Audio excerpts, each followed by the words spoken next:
Noong nakaraang buwan sa Desyembre, sa naganap na Management of Association of the Philippines, nagpahayag si Armed Forces of the Philippines Chief of Staff General Romeo Browner na ang Pilipinas ay bibili ng mga submarine, 2 submarine ang bibilhin, at ito ang pinakamalaki at pinaka-final stage of the Armed Forces of the Philippines Modernization Program. Pero bago tayo magpatuloy, huwag niyong kalimutan pindutin ang subscribe button para lagi kayong updated.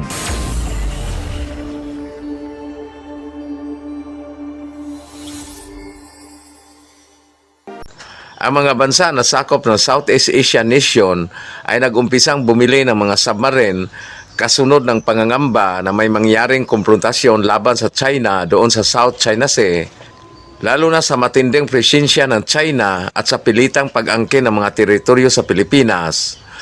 Noong una ay iginiit ng China ang tinatawag na Nine Dash Line, halos sinakop ang buong West Philippine Sea. Ngayon naman, ayon sa China, ang kanilang iginiit o kiniklaim ay ang 10 Dash Line. Umaabot na yata ng 10 Dash Line At dito sinakop na ang Palawan.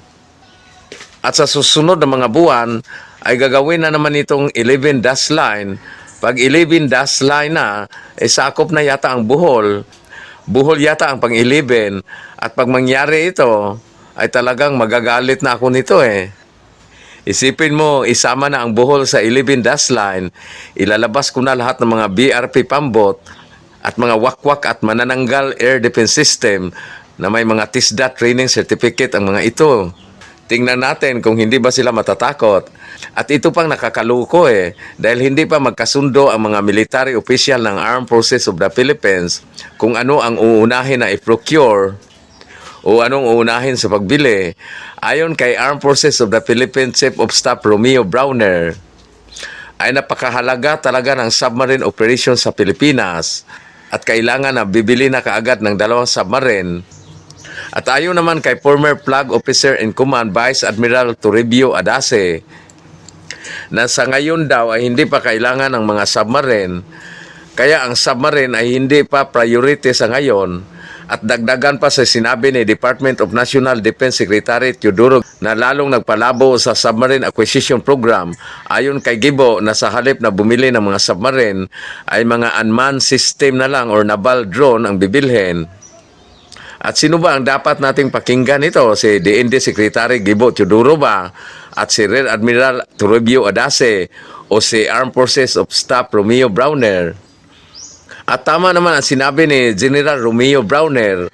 Ayon kay General Browner na ang Pilipinas ay archipelago, so we need to have this type of capability dahil napakahirap magdepensa sa buong archipelago kung wala kang submarine.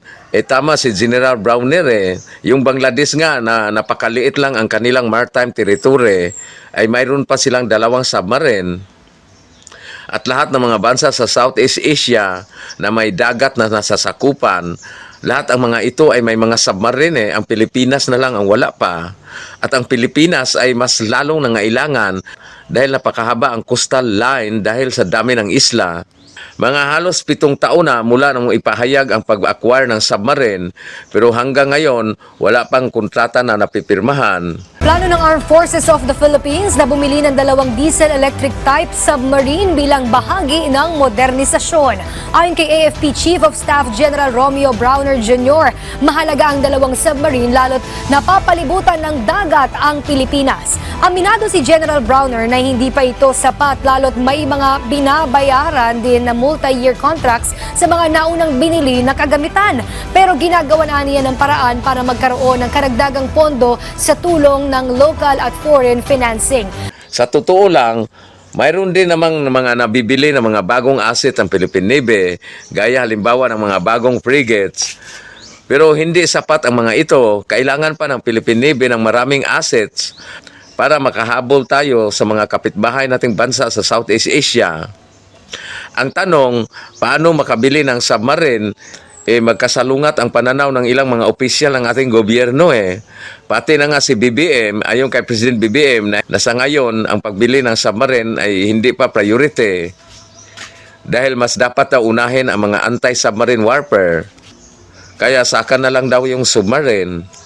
Pero ang pinag-usapan dito ay ang depensa sa malawak na coastline ng Pilipinas na ang submarine lamang ang may kakayahan nito na gumawa.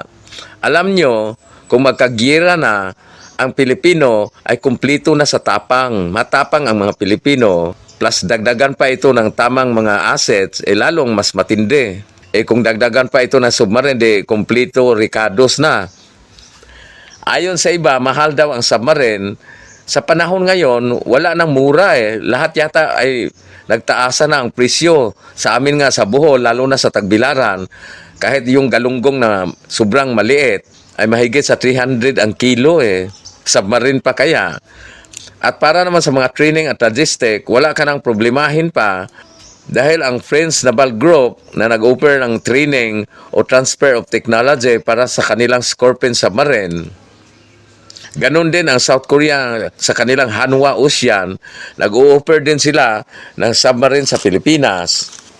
Dalawang malalaking submarine supplier ang nagpresenta ng kanilang offer sa Pilipinas. Ang una ay ang France sa kanilang Scorpion submarine.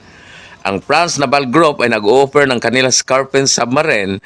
Isa itong diesel electronics attack submarine.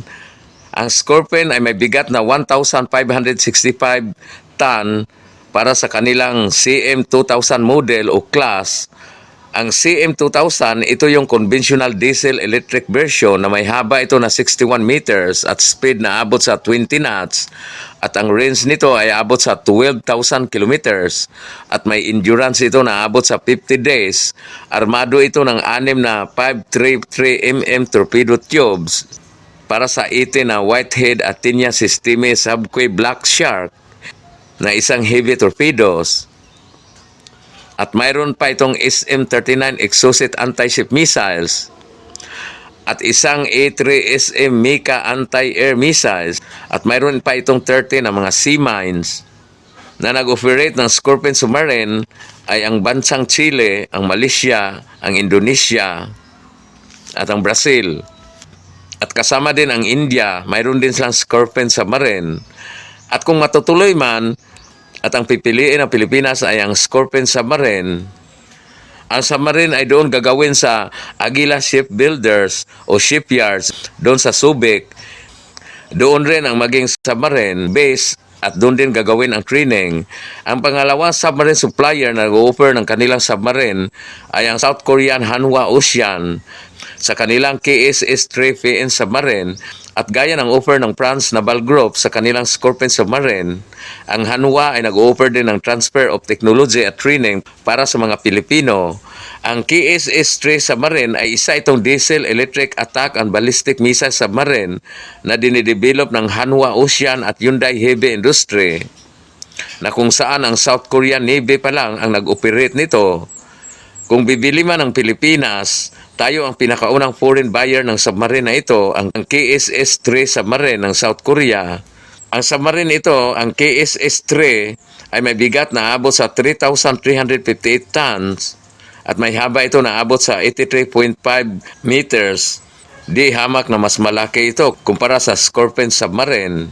At may speed din ito na aabot sa 20 knots, halos kasing tulin din ng Scorpion submarine. Pero mas marami ang weapons ng submarine na gawa ng South Korea, itong KSS-3.